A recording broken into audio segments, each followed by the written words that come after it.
Greetings. Welcome to another fabulous, fun-filled adventure at Faulkner Fixes All.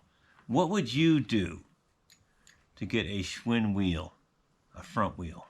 What incredible, tedious things would you do to get a Schwinn 10-speed front wheel? Good luck finding one. People on eBay are out of their mind. They've completely lost their cheese right off their cracker. Anyway, we've got a really rusty front wheel that's going on this 65 Varsity with the down tube shifters, but the rim is just totally toast. But what I found, I was digging around my stuff, and I found a pretty decent, I'm doing the crossover technique. I thought I would just fill you in on what I have to do to make a front wheel for a live feed. We're going to do a live feed on Friday. Or Saturday. Probably Saturday night live feed. Saturday night live feed. Anyway, we're trying to do the crossover technique here. And to do that is you get a decent rim with good chrome finish. And you blue tape it to the old rim. You don't have to put it in a touring stand. But as you can see, this old rim is just, there's no finish left. You could polish. You could scrub on this the rest of your life. You could go and dip it in the solution. Fred could mix up some whammy stuff. And you could scrub on this for the rest of your life. Here's a good spot where there's no spoke. You know, you could just... you could scrub on that for a long time. And what would you get? A very rusty rim. Anyway, so we're doing the crossover technique. And I'll do a few. And then I'll show you my other options, which weren't great. Well, I'll show the other option right now, actually. Let's see, there was one here. Yeah, here it is. Oh, yeah. Okay, this was another 10-speed rim. And, yeah, we're not using this one. I don't even know why I saved this, actually. This is a S6 27-inch Schwinn tubular. And, yeah. That's toast there. There's a couple other little spots too. I mean, I could probably pound that out and deal with that one. But then again, you'd still be polishing on this for a long time. Especially right there. That would never come out. Even with Super Fred dipping it in his Super Cat P solution. It's not going to be okay. Anyway, so we're not going to use this one. Obviously, that has to go away. It's taped up. And what you do is... you tape it up, and you try to get these holes lined up, like an outer and inner hole has to match, like they're drilled a little bit off center. And then you go down the rim, and you slowly switch over the outer side spokes. Here, I've already got this one right here. And I've got this outer right here. And so the next one, so you don't have to switch them around, you do the outer ones first. And this is the next one right here. So let's do this one. Put you down here for a second.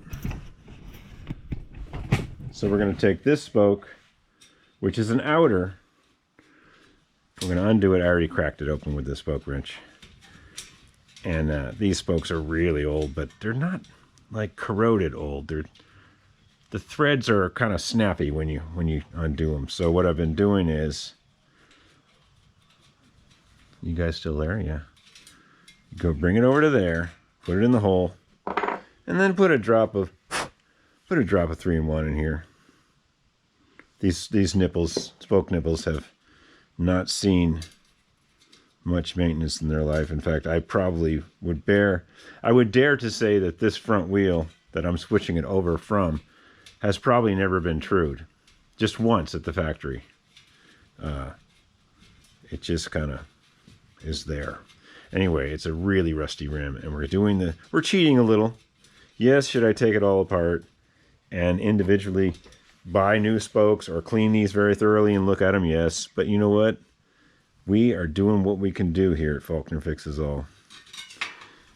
And so this next one is an outer. See, it goes across that inner one, and it's going right here. So here we go. Oh, it's stubborn. Oh, it's stubborn. Oh, there we go. Usually they snap a little. That one wasn't so bad. Usually they snap and a little puff of dust comes out. That's how you know you're doing it right. So yeah, I should tear this all down and buy new spokes and meticulously clean the hub. But no, we're just going to do the crossover technique. And we've crossed it over. Blew out that with some compressed air. Little drop of 3-1 in there. Probably should use grease. So that one's ready to go. So go around and do all the outer ones first. That way, when you do the inner ones, you'll have room. See, if you try to do an inner one right now, you won't be able to reach it. It'll hit the other spoke. It'll hit the outer. And don't do them too tight. Just put them in loose because you got a lot of play here and wiggle room. So now I could do this inner, but we're not. We're going to go to the next outer. See, if I had done this inner one here, it would hit right here and it wouldn't make it. So we're going to do this one next. And it might pop and little bits of dust might come out. We'll see. You ready? Oh, it's a good one. Here we go. Oh, yeah. I love it. So we got to do this 36 times. I won't bore you with the tedious work, but we are going to have a Schwinn front wheel that's going on that coppertone varsity with the down tubes. Compressed air. And cross it over. No, this is not the preferred way. You're supposed to tear it all down, inspect everything, buy new spokes, clean the hub, check for cracks, all that good stuff. This is just a quickie. Some people in the trades call this the crossover way. It's cheating a little, you know. Thought I'd let you guys know what my life is about. Sometimes you gotta come up with some quick solutions. Okay, we're going to the next one that goes across, which is an outer. And see, I've lined up the rim. These outer ones are lined up to the holes that are slightly drilled outer, so we're not fighting anything. Oh, and there's another thing. It's good to count the holes before you start. I was doing this once, and I taped up a rim, and I was like, oh yeah, I'm going to get this English bike, I'm going to sell it. And I taped up the rim, and I started doing the holes, and it was a 32-hole rim.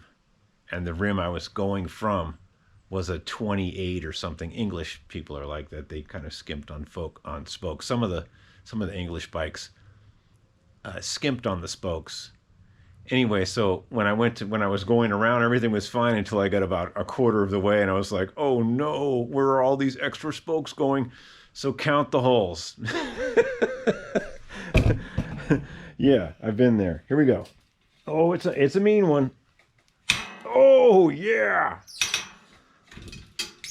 Oh yeah, some dust came out of that one. Oh boy, that's a nice one. Okay, but in this case I didn't have to count the holes because it's a Schwinn rim going on a Schwinn rim. It's pretty obvious that it's correct. But you can mess up.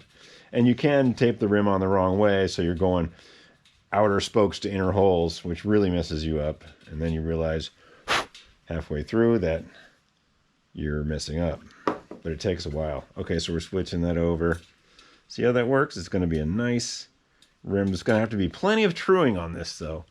We're going to have to get up and down hop out of it. And we're going to have to true it. It's a labor of love here for this rim. Definitely is not something the average bike mechanic does. But in my case, I'm not the average bike mechanic. Yeah, the train has left the station a long time ago on that one. Okay, let's do one more. What the heck? And get ready. Listen. Oh, yeah. You know you're doing something when you hear that sound. Okay, that's an outer. That's an outer. Yes, we're doing good. Okay, we're doing good here, folks. All this to get a front rim. Wow, I looked on eBay and I was shocked. I don't know what people are thinking about. Well, they're thinking about making money, but wow. Really? An original Schwinn front wheel for $80 plus shipping? Okay, just for giggles, let's take one of these. Let's take one of these inner, the next set, like These are both outers. This one's over here and it goes there. It follows the pattern. Let's just see if it makes it. Which would be nice if I could do this whole side without freaking out like something's wrong. Oh yeah. Love that sound.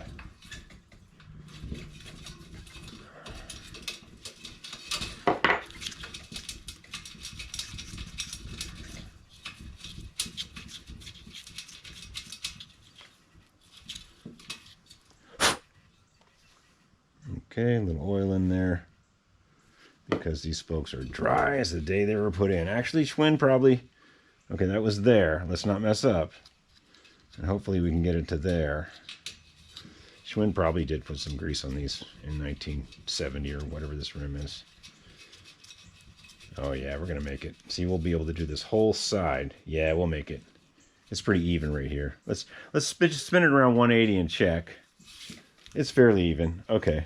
So we just did 2 right there. We switched over this side. And then this one will go next. But we're not going to do that. We're going to do this whole side.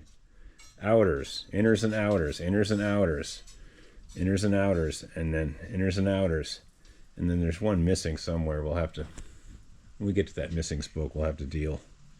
Can't remember where it is. Oh, it's right there. Yeah, there's a missing spoke. So yeah, this is what you have to do when you really need a front wheel and don't want to go on eBay. Anyway, the tires came in today. That's good. Some new Kendas. And I got the liners and rim strips. I could have made these rim strips, but man, it takes so long. It takes so long to make a... You have to cut it with a pair of scissors and, you know, cut it out of an old inner tube. It can, you know, if you're just buying the tubes, just order the rim liners. It's so fiddly to make those. You can, though. You can make them. Anyway, this is the crossover technique. And this was my options for another rim. And it wasn't looking too great. Besides, Fred would be dipping this for the rest of his life. There's some big pits there. And it looks like someone took a hatchet to it there. So this rim should really just... In fact, let's do a ceremonial toss right now. Whee! Keeping it real, folks. Hey, thanks for tuning in. Looks like we're going to have a Saturday Night Live feed. And looks like we're going to put some tires on this little gem right here. Yeah. Looks like we're going to have that. And with some tires. So we'll do what we can on the Saturday Night Live feed. And good to see everybody. Hope you make it. And, you know, always forward, straight ahead. Don't feed the negative. Have a good night.